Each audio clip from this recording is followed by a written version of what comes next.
metrics are really amazing. Before we talk about Egypt, I'd like to hear your thoughts on the topic. Why is it that this region is grappling with these high unemployment rates? We've been talking about that for years, and we haven't been able to make a change. And for Egypt specifically, we saw that the unemployment rate has gone down a little bit, but it's still not enough to let people feel the difference. Well, thank you very much, Nadine, and it's an honor to be here at the WEF, particularly when we're celebrating the 50th anniversary. I think the private-public partnership is extremely important, and it's represented here in the panel. When we talk about the Egypt case, or first the region, we have to realize that the region itself is not very homogeneous. Today, unlike several years ago, we find areas of conflict, we find emerging markets, we find oil-rich countries. So this heterogeneity really creates a different policy perspective for each type of group. When we talk about the case of Egypt, and as you pointed out, we took very tough reforms in 2016.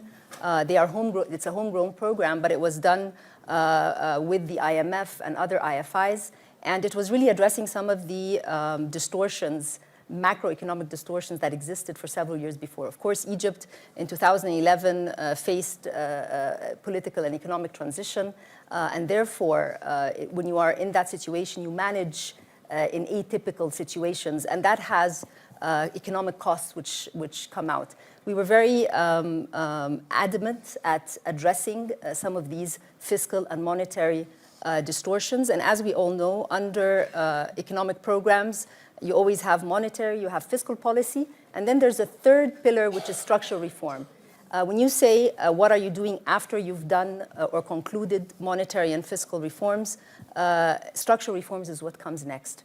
Before taking on this position as Minister of International Cooperation, I was Minister of Tourism for 2 years, almost 2 years. And when you're addressing structural reforms, you always do them at a sectoral level, because that's the only way that you can actually address employment, you can actually address impediments to private sector engagement. So you try and look sector by sector. What is it that is very specific about that sector, and what government can do with stakeholders, and here stakeholders include the private sector themselves, because the world is changing very fast.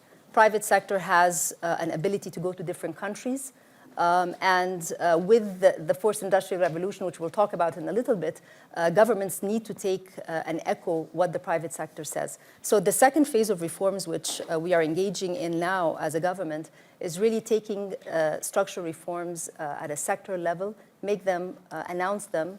What are the most promising sectors? Well, when you take a look at, of course, we already did a lot on the oil and gas sector, and that is even on renewable energy with some of the very big investments in Aswan, the Bimban project, which is, again, a case study for other IFIs.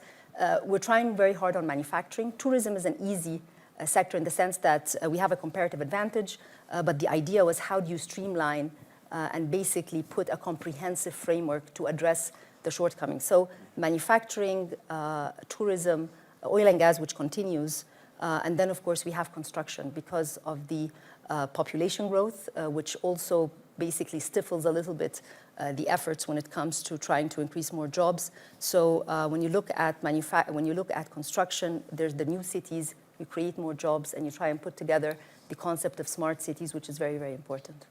Your Excellency, Dr. Shtay, Palestine has a specific case, and we all know the political background against which you struggle. Having said that, we know that you've put several initiatives in place to help create jobs, especially that I understand that the problem is also with the educated people. So can you tell us more, where are the highest levels of unemployment, and tell us a little bit more about those initiatives that you have put in place? Thank you very much for having me, plus my colleagues. Just a reflection on the title of the debate. I think the region suffers from certain imbalances that has to do with political uncertainty in the region. And those who used to export labor are not anymore doing it. And those who are used to export capital are not anymore doing it, because simply investment in the region is really a serious problem because of lack of political certainty.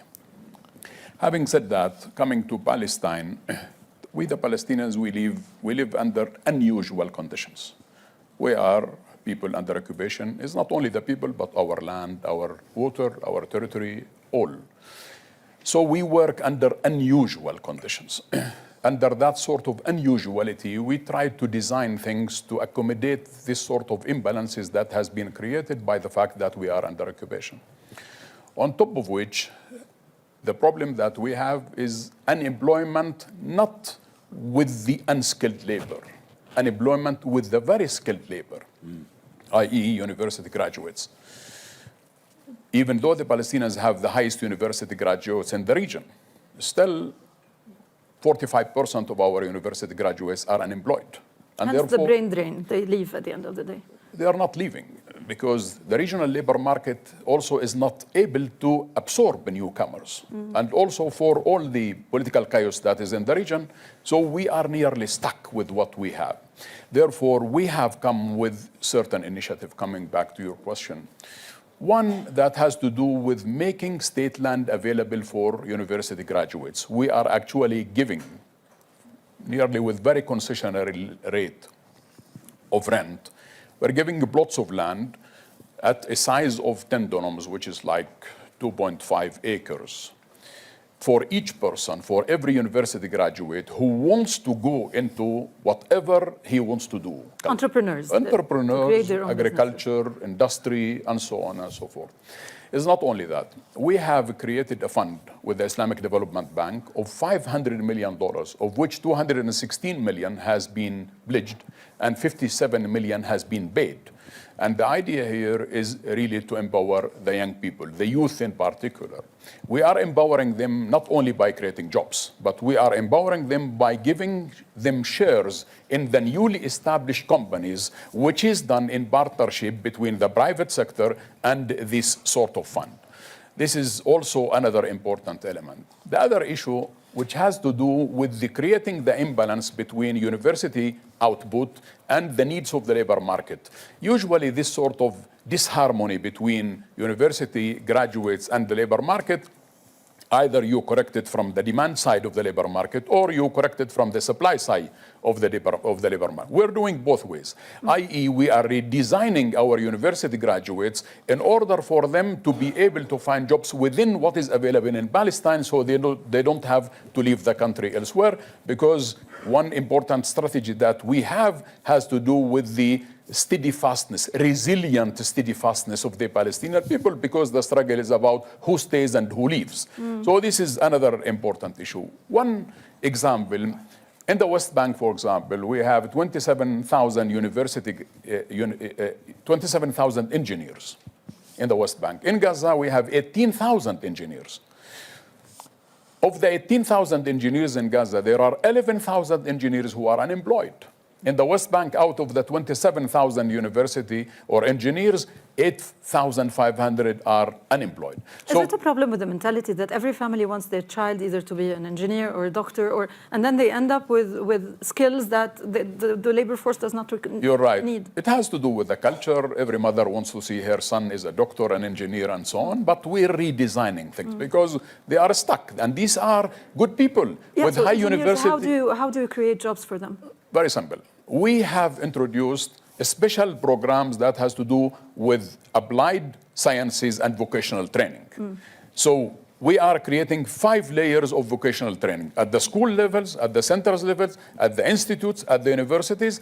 And we are establishing a new university that has to do with applied sciences and vocational training. So we're nearly adopting similar to what the Germans call the dual system. We are close to that. And that is where we think we can really have a serious impact on the supply side of the labor market, so people don't wait for a job with the state of Palestine. People become self-employed, and not only that, we will be able to provide some sort of easy credit or cheap money for these entrepreneurs the moment they are designed in a way to have their own skills. One last point, that we are also, while we're redesigning these skills, we are also introducing software development, software companies, and so on. So we are introducing new jobs for these people.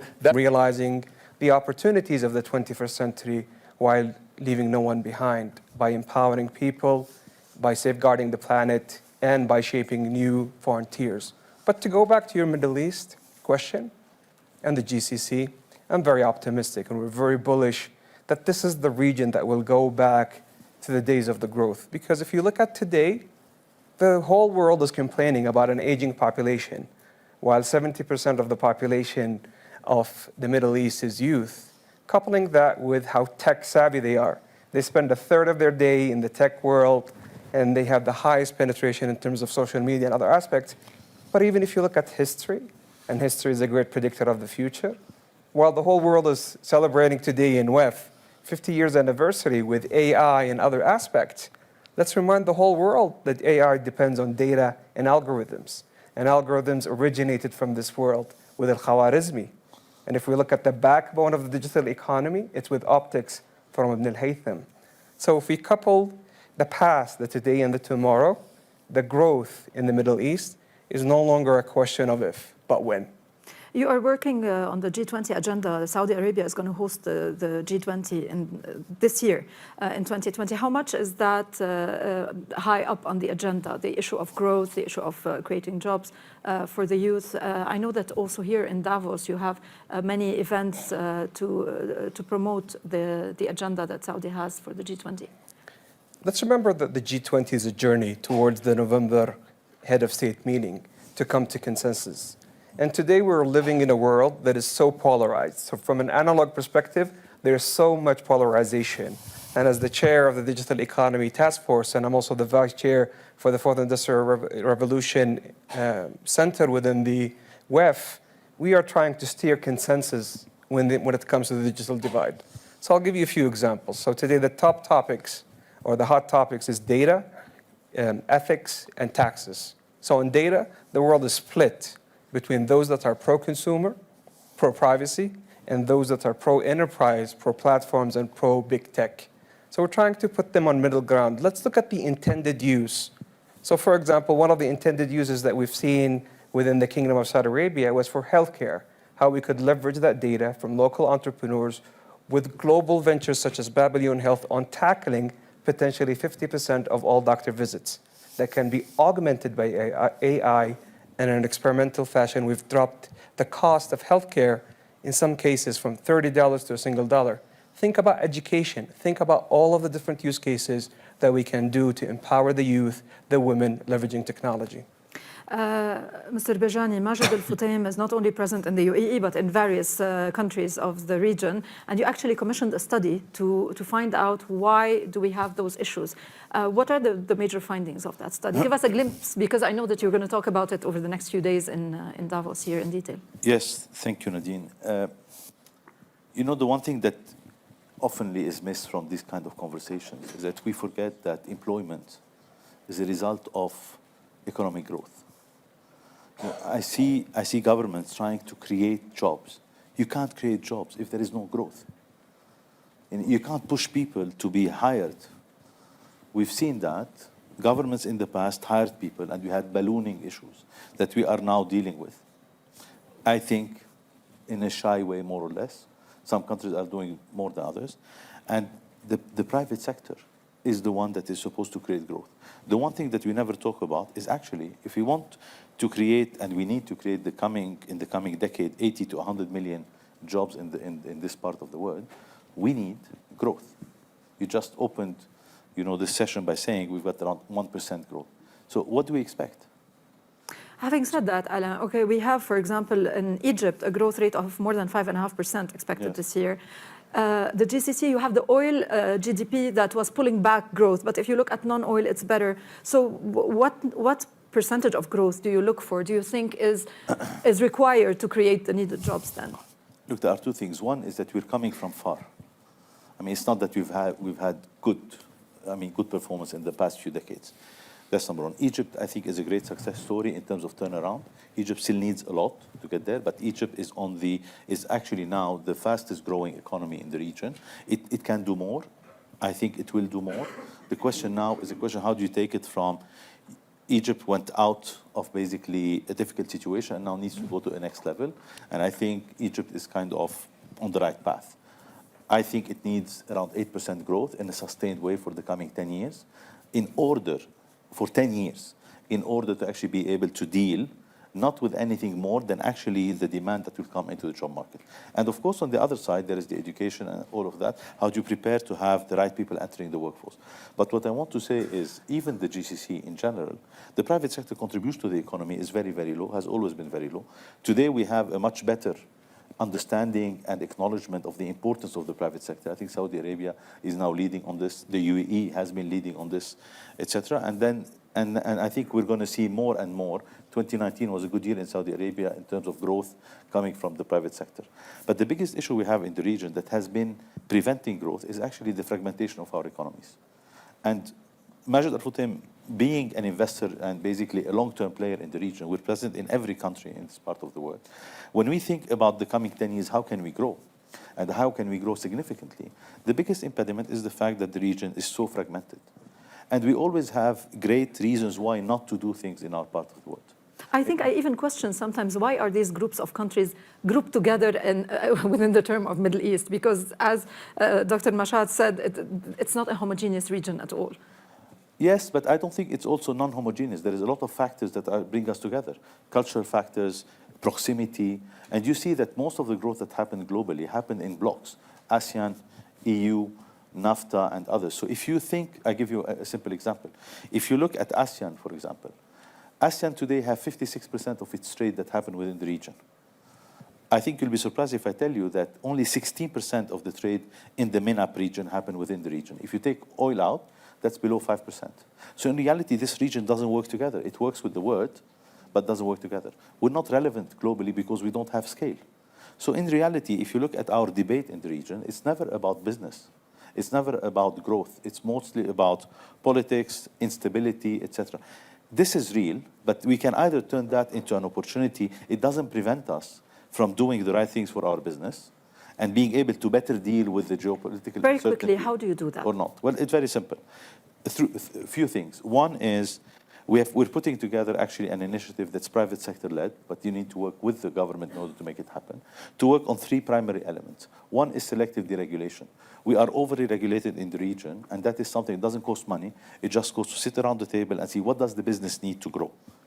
That's number one. Number two, how do we standardize norms? The biggest problem of intertrade or intra-trade in the region is the fact that the norms are very different.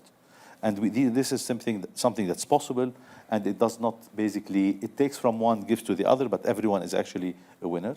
And the third thing is also another very simple thing. How can we make sure that people can move? If we want to create growth, people have to be able to reach out together and be able to actually invest in each other's countries. So they just need to be around. How do we get free movement of goods and services? And that doesn't mean it has to be deregulated, but it means it has to be friendly in terms of regulation. And finally, how do we make sure that you have a free flow of data within the region? Because each one of our economy is so small, and everyone is trying to look at regulation, but actually we represent fragments in the global economy. So no one is going to tailor something for us. We need to actually look at ourselves as this big region, and how can we actually become more homogeneous? I just want to give one example.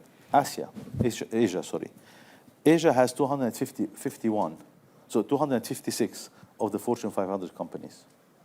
I don't know if in the audience people are aware how many Fortune 500 companies our region has produced so far. 2. Yeah, I was going to say, on one hand, you can count. So I think that's really telling in terms of where we are and where we are going, unless we do something very, very different. It's possible.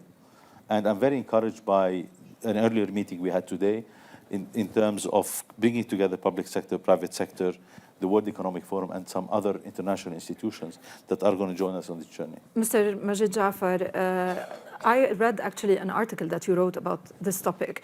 And what was interesting is that although you cite many reasons for where we are today, but you actually think that education is a cornerstone. It's one of the main reasons why we are at this level of unemployment. And there are things that can be done to reduce that. And I know that you have an initiative in that sense. Can you tell us more about your views? Sure. So first, stepping back, it's obviously not everything. I agree with everything my fellow panelists have said.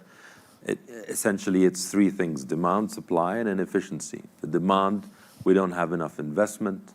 As Prime Minister Steyer said, the instability in the region is a big part of that. And in particular, we don't invest enough in infrastructure. We in less than 5% of GDP on infrastructure, compared to 15 to 20% by China for the last few decades. And that tells you how they got to where they reached. And when it comes to budgets, most of it, maybe outside the GCC, is going on subsidies, salaries, and debt service. So there's no room for investment. So that is important. The second issue is on the supply. It's the type of education. As the Prime Minister said, we're almost unique in the world. The more educated you are, the less likely you are to find a job. And also, if you have a degree, you have expectations of a job, you won't accept a certain other job for cultural reasons or otherwise. Now, reform education takes a very long time. I mean, it's a generational challenge. So with the spirit of Fourth Industrial Revolution, are there ways to use technology to upskill? Because what the employers are saying in the region is we can't find good people, and yet there's unemployment.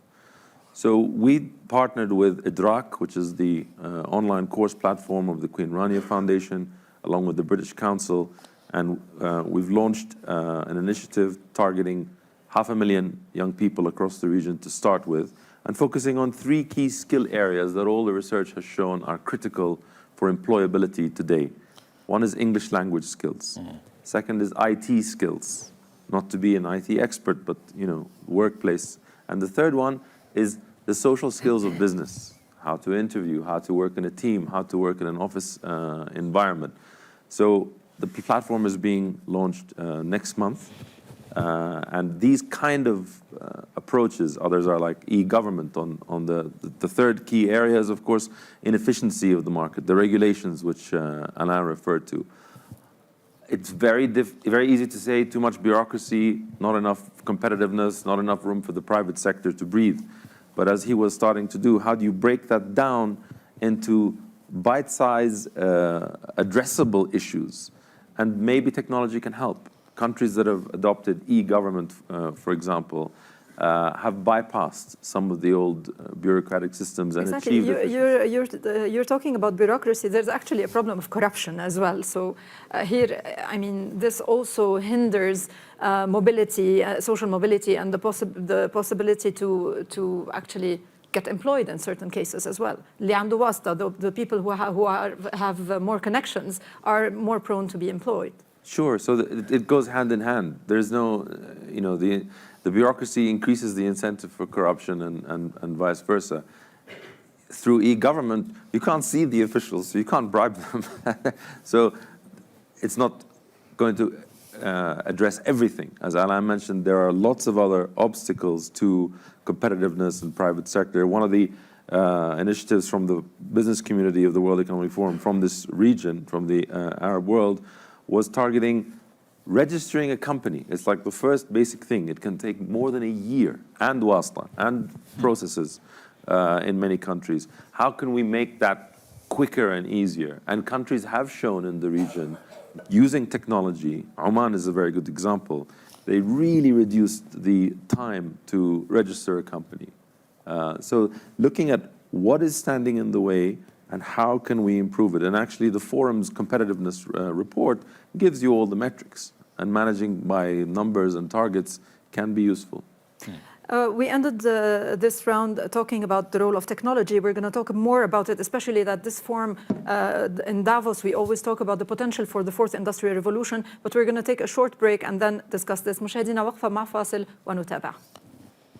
We stop now for a short break and then we continue. خلاص, out of break.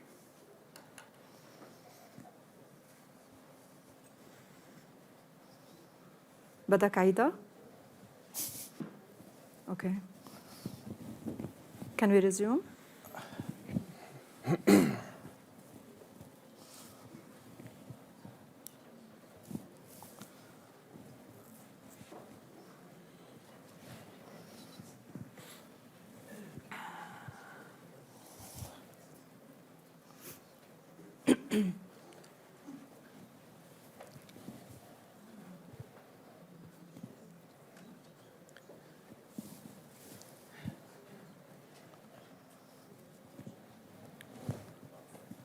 أهلا بكم من جديد مشاهدينا. Welcome back, ladies and gentlemen. We are here with you in this panel discussion at the World Economic Forum, discussing the strategic outlook for the Middle East economies, sailing in the unknown.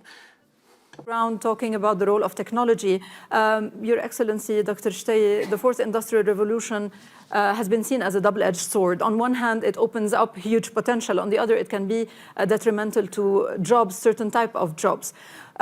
So can you explain to us, how do you perceive that? For you, do you consider it more as an opportunity than a challenge? A good question. May I reflect just to 2 points that has been mentioned earlier? How much growth do we need? Very simple. How much population growth we have. So economic growth has to be much more than population growth. One. Second, the region does not trade with itself. Only 6% of trade is between the countries of the region. So there are so many things that you need to correct that has to do with non-tariff impediments that is really facing the region. Now, coming back to your question. Look, fourth revolution, industrial revolution, or fifth, or whatever you want to call it, the whole world is moving forward. We're not walking backward. Harvard University has put a team to look at what is going to happen in the future. Because there has been, time is shrinking between one invention and the other. It used to take 1,000 years. And then now, gradually, according to Harvard University, they're claiming that between one invention and another, it will be only 74 days. So by the time you are a freshman or a new student, first-year student, by the time you graduate, your information is obsolete. So we have to live with these sort of new emerging realities, including Palestine, of course. But also, we have seen how the world is moving from, feudalist system, land is the source of wealth, to the factory is the source of wealth, and now who owns the data owns the money. So going back to what you have already quoted on companies, really, who are the companies that really has the money? It's the companies that has the data, in a way. So the whole world is moving into this direction. How did we prepare ourselves? There are so many jobs that will die. There are so many jobs that will be born. Just to give you an example. Drones today, planes without pilots. So pilots will join the unemployed army. But in order for the American army to process the data that is given by a drone, you need 14 new jobs to process the data. So while certain jobs are dying, there are certain jobs that are created. From our side, we have been prepared for this. And that's why we have canceled 120 majors at local Palestinian universities because they are not anymore relevant. We have introduced a new 60 majors at universities in Palestine because we want to prepare the Palestinian graduates for the new emerging reality. Having said that, we are also, I mentioned earlier, we are creating an army of coders, coding. And these are people who are, again, university graduates through redesigning their skill and rehabilitation their ability. Now, having said that also, just to give you a quick example, drip irrigation technology. Technology has not to do with computers. Technology has to do with agriculture. In the case of Palestine, where the struggle has to do with land, so we are creating this sort of holy marriage between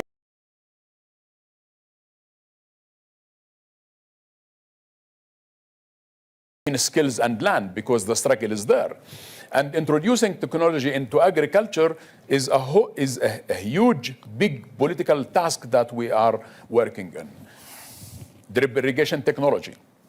Productivity of 1 acre has been increased by 600 times when you introduce technology into agriculture. Drip irrigation technology includes fertilizers, pesticides, and so on and so forth. So there are so many things that one can do, not necessarily with computers and keyboards. There are things of applying technology into all aspects, into all economic sectors, whether the oil in Palestine is not petrol, the oil in Palestine is tourism. We exported Christianity to the whole world.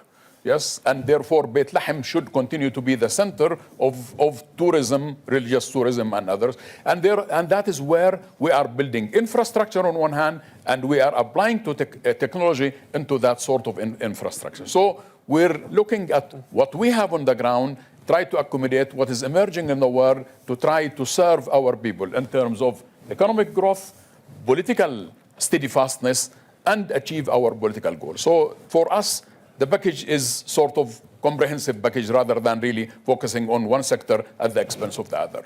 Your Excellency, Mr. Abdullah Sawaha, you are the authority on this topic. You are the head of the Digital Task Force.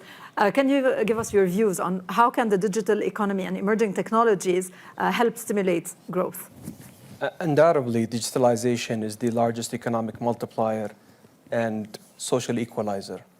If I talk about the region and the inequalities, we have to look also at the broader context. We're celebrating here, and the sign is over there, 50 years of the inception of WEF, 50 years of the inception of the internet, yet half of the world is not connected. Half of the world does not even have access to basic healthcare. There are critical challenges that we need to address for the region, for the globe, in water, in energy, across the board. And this is where we need to have a unified digital agenda for GCC, for the Middle East, for the whole world. And I can share with you that there's light at the end of the tunnel. So as the largest economy in the region, our base economy from a non-GDP grew by 3%, our digital economy grew by 6%. And there's proof points to be shared here. So in the most recent Global Competitiveness Index by WEF, the Kingdom has made 16 rank leapfrog when it comes to ICT adoption. Among the G20, we're number 3 in the digital framework, legal framework for digital businesses. We're number 6 in cybersecurity and across the board. But it's only the intersection of entrepreneurship, of the private sector, of governments working together to make this movement. So we're partnering, and today you heard the announcements with the WEF on the 1 billion youth upskilling. And we started this journey last year in the Kingdom. So we've partnered between an NGO, MISC, and Microsoft and the government, and we've upskilled 1 million youth, half of them, which out of them were women. We're already seeing the traction today. Women entrepreneurship have doubled. Entrepreneurship have doubled across the board. And if we go back to the policies, I completely agree with you. We need to innovate, then regulate. And that's why when we're talking about things such as the Internet of Things, we need to move into the Internet of ethical things. And I'm very optimistic here. I'm very realistic and optimistic, and I'll share it here again. Under the 4th Industrial Revolution, the rules of competitiveness have changed. It's about youth, it's about women, and it's about technology.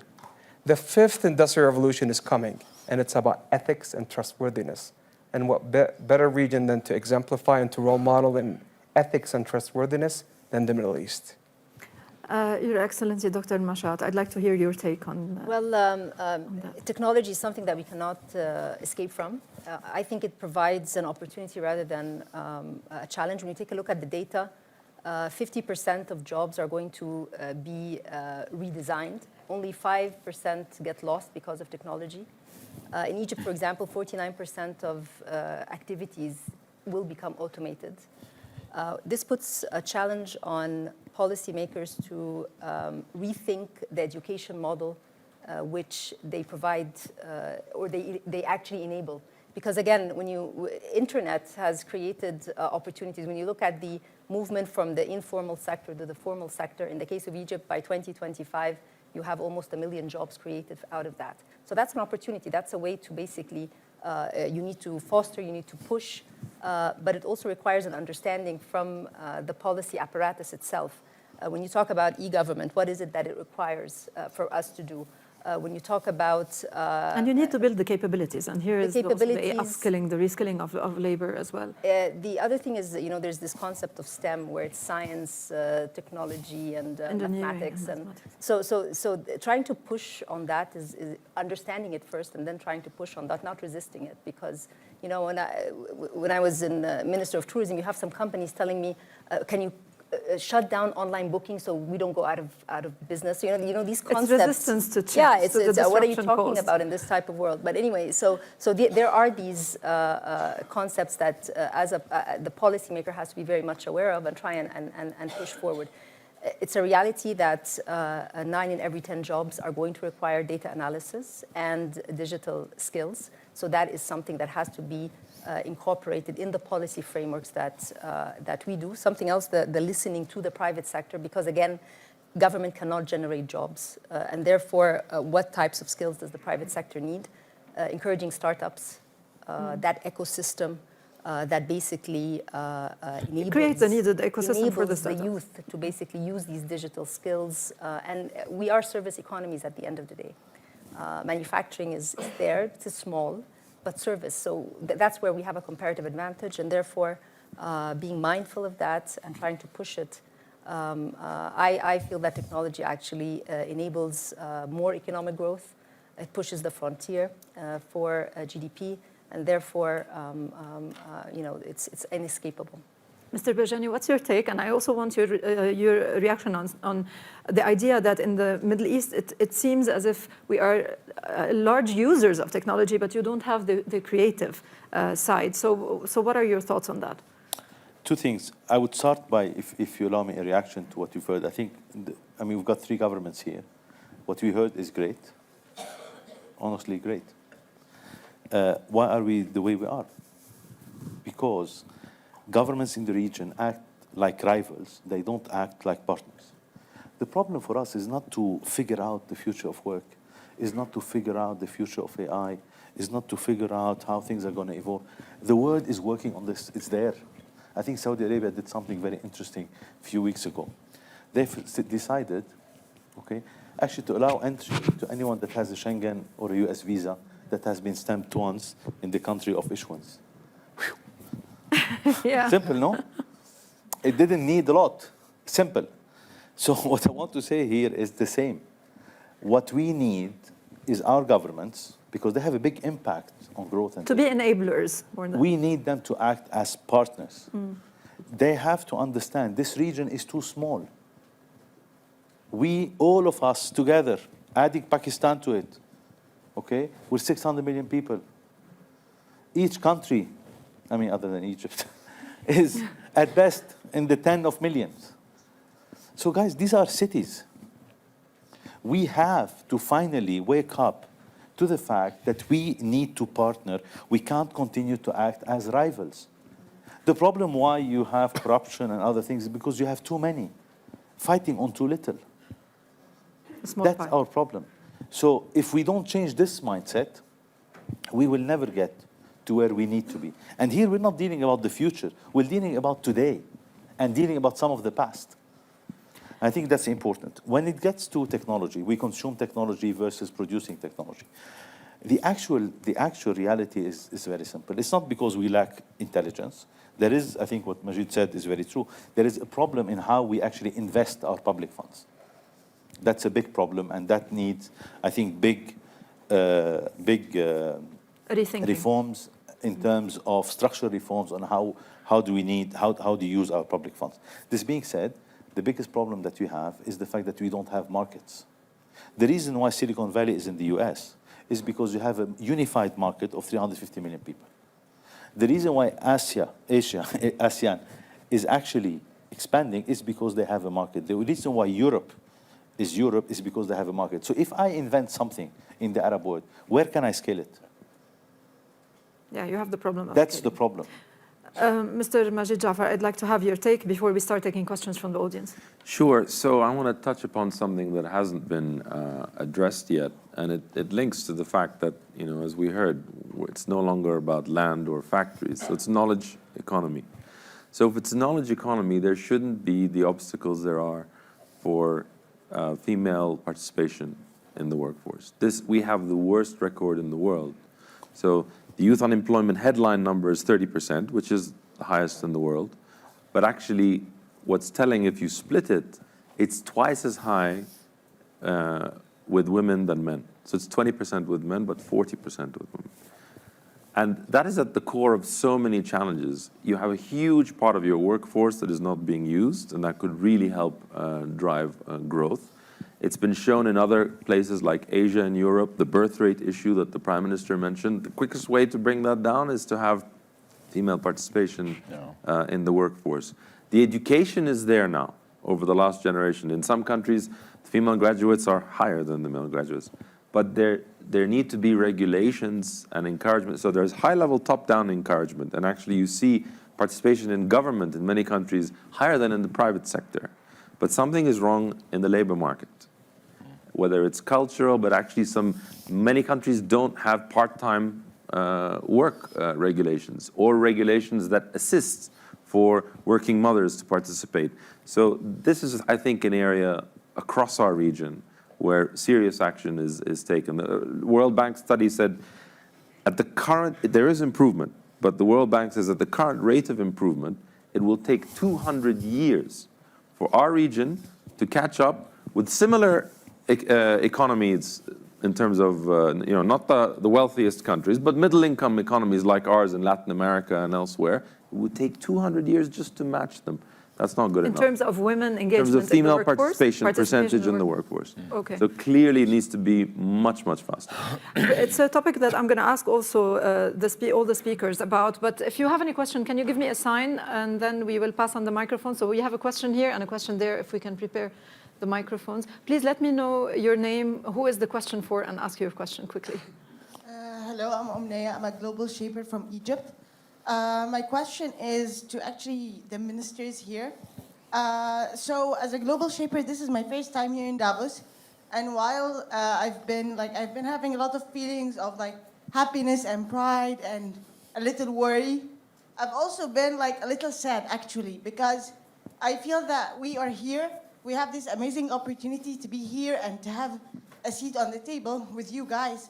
But I feel like we have an obligation for the other youth who are not getting the same kind of background, the same kind of education, to be able to give them an opportunity to participate as well. So what is the question? The question is, what are you guys doing to be able to offer an equal opportunity to all youth from different backgrounds and to females and males to be able to have a seat at the table like we do? The question is for Dr. Mashat. For whom? Thank you, Nadine. Well, first, coming to Davos is not open to everyone. So yes, you should feel. And the reason why is I guess, given the topics that are discussed and so forth, it's supposed to be where we think and then try and go and implement in our countries or the private sector go back with ideas and so forth. I think from a policy perspective, every government, given the challenges it faces, tries to formulate through plans or programs ways to be inclusive. And I guess that is the theme that is in the region today. When you talk to any government, it's about inclusive growth. And inclusive growth does mean more participation of youth, more participation for women. If I can talk about women for a minute, in Egypt, for example, there's the National Strategy for Women Empowerment. We're the only country in the region that announced that from the UN. And when you take a look at women participation in government or in parliament, there have been quite significant movements. It's not where we want it to be, but at least the action has been taken on the ground. With the World Economic Forum, we are also the first country in the Middle East and Africa to engage or launch the Closing the Gender Gap Accelerator, which is again a private-public platform. And I'm I'm a champion of policy making, and policy making requires that you are clear with your objective. You identify the procedures or the instruments that you're going to use, and you're transparent. And that is basically to try and eliminate or narrow down the credibility gap when you later on evaluate how your policy has been implemented. So youth in the region, I understand, and that's globally as well, there is frustration, but governments in different fields are trying to be more inclusive. We're not there yet. But I think at least there are many attempts to try and be more and more inclusive. Let's take another question. Nadine, if you allow me, let me give you some optimism to think about. So I'll give you an example between Saudi and Egypt, because we heard a lot on the panel today that we need to work more together. So in the past 2 years, there's 2 partnerships that I'll share with you, and we'll feel free to talk post the panel. The first one, you have the National IT Academy.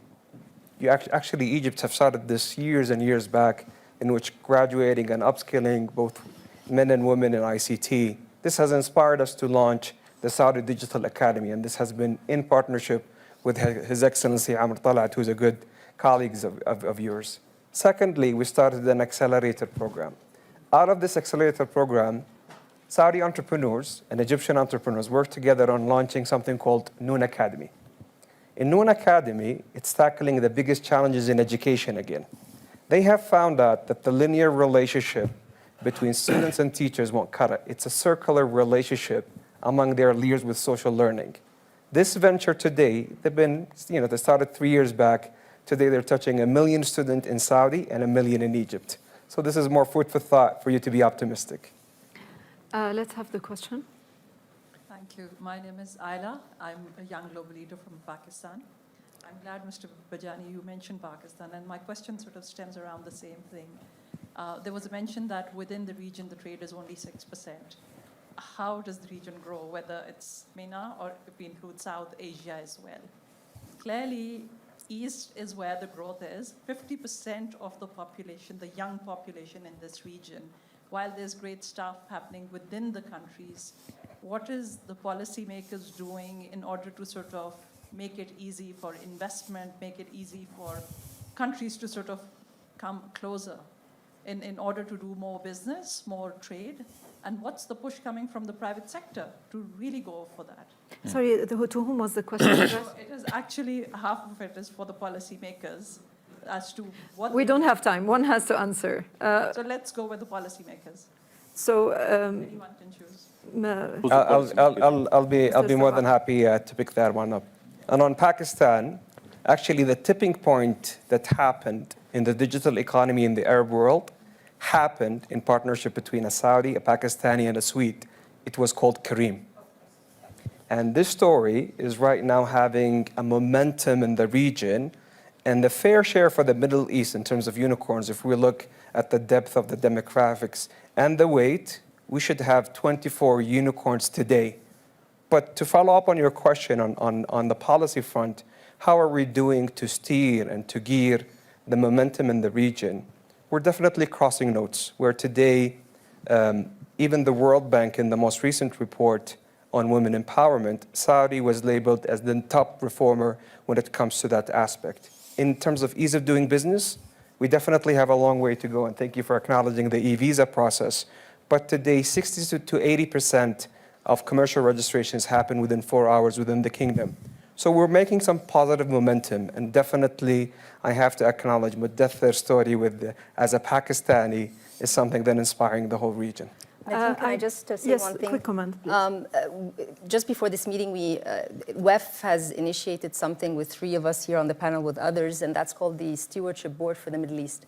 And it does have the public sector represented, the private sector represented, very clear-cut initiatives, and under the Saudi's G20 presidency, we will be able to hopefully report on some of the very particular issues related to whether it's the regional integration and some of the topics Alain mentioned, or on women, as well as the Fourth Industrial Revolution. Our time is running out. I need quick answers on the issue of women, because this is close to my heart first.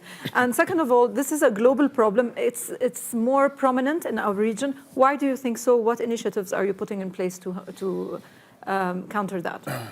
Very simple. If you look at any Palestinian university, you see great gender balance in every Palestinian university. In education, we've closed the gap. The problem is in the workforce. I'm coming to that. But just because the education is the education product has to do with the labor market at the end of the day. But we have a gender balance when it comes to every Palestinian university.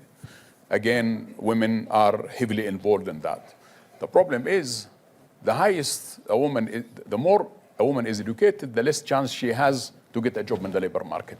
So therefore, this is a serious problem that only 19% of our women are accommodated with the local Palestinian labor market. That's a serious problem. It's a cultural thing, you think? It's not only a cultural issue. It has to do with the kind of jobs that are available, and it has to do with the private sector, really. Not the government is accommodating.